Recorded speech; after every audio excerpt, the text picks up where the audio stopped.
2014ರಲ್ಲಿ ಸ್ಕೈಬಾರ್ನಲ್ಲಿ ಪೇದೆಗಳ ಮೇಲೆ ಹಲ್ಲೆ ನಡೆಸಿದಂತಹ ಪ್ರಕರಣಕ್ಕೆ ಸಂಬಂಧಪಟ್ಟಂತೆ ಪ್ರಕರಣವನ್ನ ರದ್ದು ಕೋರಿ ಶಾಸಕ ವಿಜಯಾನಂದ ಕಾಶಪ್ಪನವರು ಸಲ್ಲಿಸಿದಂತ ಅರ್ಜಿಯನ್ನ ಹೈಕೋರ್ಟ್ ವಜಾಗೊಳಿಸಿದೆ. ಪ್ರಕರಣ ರದ್ದು ಕೋರಿ ವಿಜಯಾನಂದ ಕಾಶಪ್ಪನವರು ಸಲ್ಲಿಸಿದಂತ ಅರ್ಜಿಯ ವಿಚಾರಣೆ ನಡೆಸಿದ ಹೈಕೋರ್ಟ್ ಏಕಸದಸ್ಯ ಪೀಠ ಅರ್ಜಿಯನ್ನ ವಜಾಗೊಳಿಸಿದೆ. ಅಲ್ಲಿಗೆ ನಂತರದ ಹಂತದಲ್ಲೂ ಕೂಡ ವಿಜಯಾನಂದ ಕಾಶಪ್ಪನವರ್ ವಿಚಾರಣೆಯನ್ನ ಎದುರಿಸಬೇಕಾಗುತ್ತೆ. ಇದು 2014ರಲ್ಲಿ ಸ್ಕೈಬಾರ್ನಲ್ಲಿ ಬೆಂಗಳೂರಿನ ಸ್ಕೈಬಾರ್ನಲ್ಲಿ ನಡೆದಂತಹ ಪ್ರಕರಣ ಇದಾಗಿತ್ತು. ಹುನಗುಂದ ಶಾಸಕ ವಿಜಯಾನಂದ ಕಾಶಪ್ಪನವರ್ನ ಬೆಂಬಲಿಗರು ಆ ಸಂದರ್ಭದಲ್ಲಿ ಗಲಾಟೆ ನಡೆಸಿದ್ರು. 2014ರ ಜುಲೈ 3ರಂದು ಸ್ಕೈಬಾರ್ನಲ್ಲಿ ಗಲಾಟೆ ನಡೆಸಿದ್ರು. ಜೊತೆಗೆ ಅವರ ಬೆಂಬಲಿಗರಿಂದ ಇಬ್ರು ಪೊಲೀಸ್ ಪೇದೆ ಮೇಲೆ ಹಲ್ಲೆ ಕೂಡ ಆಗಿದೆ ಅನ್ನುವಂತಹ ಆರೋಪ ಕೇಳಿಬಂದಿತ್ತು.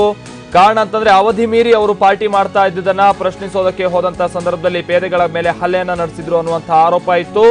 ಇದಕ್ಕೆ ಸಂಬಂಧಪಟ್ಟಂತೆ ಕಬ್ಬನ್ ಪಾರ್ಕ್ ಪೊಲೀಸ್ ಠಾಣೆಯಲ್ಲಿ ಕೇಸ್ ದಾಖಲಾಗಿತ್ತು. ಶಾಸಕ ವಿಜಯಾನಂದ ಕಾಶಪ್ಪನವರ ವಿರುದ್ಧ ಈ ಸಂದರ್ಭದಲ್ಲಿ ಚಾರ್ಜ್ ಶೀಟ್ ಕೂಡ ದಾಖಲಾಗಿತ್ತು. ಜೊತೆಗೆ ಮ್ಯಾಜಿಸ್ಟ್ರೇಟ್ ನ್ಯಾಯಾಲಯ ಸಮನ್ಸ್ ಅನ್ನ ಕೂಡ ಜಾರಿಗೊಳಿಸಿತ್ತು. ಈ ಪ್ರಕರಣಕ್ಕೆ ಸಂಬಂಧಪಟ್ಟಂತೆ ಮತ್ತೊಂದು ಕಡೆ ಈ ಪ್ರಕರಣವನ್ನ ರದ್ದು ಮಾಡಬೇಕು ಅಂತ ಅವರು ಕೋರಿ ಹೈಕೋರ್ಟ್ ನ ಮೆಟ್ಟಿಲೇರಿದ್ರು. ಆದ್ರೆ ಆ ಅರ್ಜಿಯನ್ನ ಇವತ್ತು ಹೈಕೋರ್ಟ್ ವಜಾಗೊಳಿಸಿದೆ. ವಿಜಯಾನಂದ ಕಾಶಪ್ಪನವರು ಸಲ್ಲಿಸಿದಂತ ಅರ್ಜಿ ಇದು. ವಿಚಾರಣೆಯನ್ನ ನಡೆಸಿದಂತ ಹೈಕೋರ್ಟ್ ಏಕಸದಸ್ಯ ಪೀಠ ಇಲ್ಲ, ವಜಾಗೊಳಿಸೋದಕ್ಕೆ ಸಾಧ್ಯ ಇಲ್ಲ ಅಂತ ಹೇಳಿ ಅದನ್ನ ಅಂದ್ರೆ ಪ್ರಕರಣವನ್ನು ರದ್ದು ಮಾಡೋದಕ್ಕೆ ಸಾಧ್ಯ ಇಲ್ಲ ಅಂತ ಹೇಳಿ ಅರ್ಜಿಯನ್ನು ವಜಾಗೊಳಿಸಿದೆ. ಇನ್ನು 2014ರ ಜುಲೈ 3ರಂದು ಶಾಸಕ ವಿಜಯಾನಂದ ಕಾಶಪ್ಪನವರ್ ಹಾಗೆ ಅವರ ಬೆಂಬಲಿಗರು ಬೆಂಗಳೂರಿನ ಸ್ಕೈಬಾರ್ನಲ್ಲಿ ಪಾರ್ಟಿ ನಡೆಸ್ತಾ ಇರ್ತಾರೆ. ಅವಧಿಯನ್ನ ಮೀರಿ ಪಾರ್ಟಿ ಮಾಡ್ತಾ ಇದ್ದಂತ ಸಂದರ್ಭದಲ್ಲಿ ಪೊಲೀಸರು ಪಾರ್ಟಿ ನಡೆಸೋದಂತೆ ಕೇಳ್ಕೊಳ್ತಾರೆ. ಈ ವೇಳೆ ಶಾಸಕ ವಿಜಯಾನಂದ ಕಾಶಪ್ಪನವರ್ ಸೇರಿದಂತೆ ಅವರ ಬೆಂಬಲಿಗರು ಪೊಲೀಸರ ಮೇಲೆ ಹಲ್ಲೆಯನ್ನ ನಡೆಸಿದ್ರು ಅನ್ನುವಂತಹ ಆರೋಪ ಕೇಳಿಬಂದಿತ್ತು. ಈ ಬಗ್ಗೆ ಕಬ್ಬನ್ ಪಾರ್ಕ್ ಪೊಲೀಸ್ ಠಾಣೆಯಲ್ಲಿ ಕೇಸ್ ದಾಖಲಾಗಿತ್ತು. ಅಲ್ಲದೆ ಶಾಸಕ ವಿಜಯಾನಂದ ಕಾಶಪ್ಪನವರ ವಿರುದ್ಧ ಚಾರ್ಜ್ ಶೀಟ್ ಕೂಡ ದಾಖಲಾಗಿರುತ್ತೆ.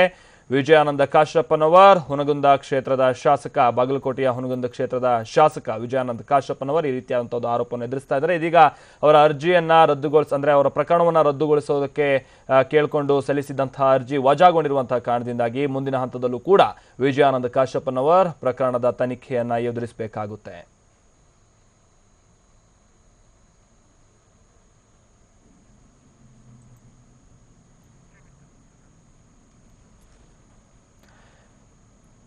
ಇದು 2014ರಲ್ಲಿ ನಡೆದಿದ್ದಂತಹ ಪ್ರಕರಣ.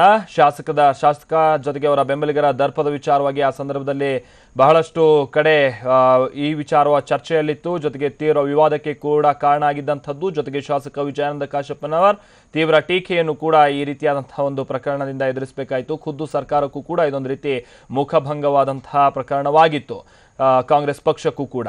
ಇದಕ್ಕೆ ಸಂಬಂಧಪಟ್ಟಂತೆ ಕಬ್ಬನ್ ಪಾರ್ಕ್ ಪೊಲೀಸ್ ಠಾಣೆಯಲ್ಲಿ ಕೇಸ್ ಕೂಡ ದಾಖಲಾಗಿತ್ತು. ಚಾರ್ಜ್ ಶೀಟ್ ಕೂಡ ಇವರ ವಿರುದ್ಧವಾಗಿ ದಾಖಲಾಗಿತ್ತು. ಈಗ ಪ್ರಕರಣವನ್ನ ರದ್ದು ಕೋರಿ ಸಲ್ಲಿಸಿದಂತಹ ಅರ್ಜಿ ಕೂಡ ವಜಾ ಆಗಿದೆ. ಈ ಬಗ್ಗೆ ಮತ್ತಷ್ಟು ಮಾಹಿತಿ ಕೊಡ್ತಾರೆ ನಮ್ಮ ಪ್ರತಿನಿಧಿ ರಮೇಶ್, ಈಗ ಕೋರ್ಟ್ ಈ ಅರ್ಜಿಯನ್ನ ವಜಾಗೊಳಿಸುವಂತಹ ಸಂದರ್ಭದಲ್ಲಿ ಮನಗಂಡಂತಹ ವಿಚಾರಗಳು ಏನೇನು ರಮೇಶ್? ಇದು ಯಾವ ರೀತಿ ಮತ್ತಷ್ಟು ಕಂಟಕ ವಿಜಯಾನಂದ ಕಾಶಪ್ಪನವರಿಗೆ ಮುಂದಿನ ದಿನಗಳಲ್ಲಿ ಎದುರಾಗುತ್ತೆ ಅಂತ ಹೇಳಿದ್ರಿಂದಾಗಿ? ಮಾಲ್ತೇಶ್, ಇದೆ ಜುಲೈ 2014ರಲ್ಲಿ ನಡೆದಂತಹ ಪ್ರಕರಣ. ಆಗ ಏನು ಮಧ್ಯರಾತ್ರಿ ನಂತರನೂ ಕೂಡ ಅವರು ಅಲ್ಲಿ ಪಾರ್ಟಿ ಮಾಡ್ತಾ ಇದ್ರು ಸ್ಕೈಬಾರ್ನಲ್ಲಿ. ಹೀಗಾಗಿ ಇದನ್ನ ಪ್ರಶ್ನೆ ಮಾಡಕ್ ಹೋದಂತ ಪೇದೆಗಳ ಮೇಲೆ ಹಲ್ಲೆ ನಡೆಸಿದ್ರು. ಅವರು ಮತ್ತೆ ಅವ್ರ ಬೆಂಬಲಿಗ ಸೋಮಶೇಖರ್ ಅನ್ನುವಂತ ವ್ಯಕ್ತಿ ಅರ್ಥ ಕೂಡ ರೌಡಿ ಶೀಟರ್, ಇಬ್ರು ಸೇರಿ ಹಲ್ಲೆ ನಡೆಸಿದ್ರು. ಈ ಬಗ್ಗೆ ಸಿಸಿಟಿವಿ ಕೂಡ ಸಿಕ್ಕಿತ್ತು, ಫುಟೇಜ್ ಕೂಡ ಸಿಕ್ಕಿತ್ತು. ಆನಂತರ ಕೇಸ್ ದಾಖಲಾಗಿತ್ತು. ಮತ್ತೆ ಬಹಳ ದಿವಸ ಇವರು ಅಬ್ಸ್ಕಾಂಡಿಂಗ್ ಕೂಡ ಆಗಿದ್ರು. ಈಗ ಏನು